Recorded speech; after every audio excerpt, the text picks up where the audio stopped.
আমাদের মস্তিষ্ক এবং স্মৃতিশক্তি সত্যিই অদ্ভুত। এটি কিভাবে তথ্য জমা রাখে তা এক রহস্য। চলুন আজ আমরা এর পেছনের বিজ্ঞানকে জানি।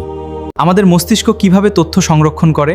যখন আমরা নতুন কিছু শিখি তখন মস্তিষ্কে হাজার হাজার নিউরন সংযুক্ত হয়। এভাবেই তথ্য দীর্ঘস্থায়ী হয়।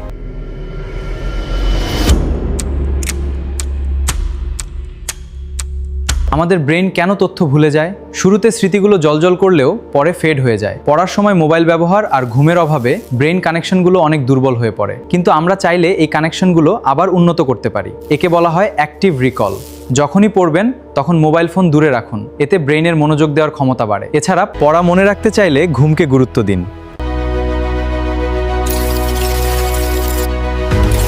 শরীরকেও সক্রিয় রাখুন।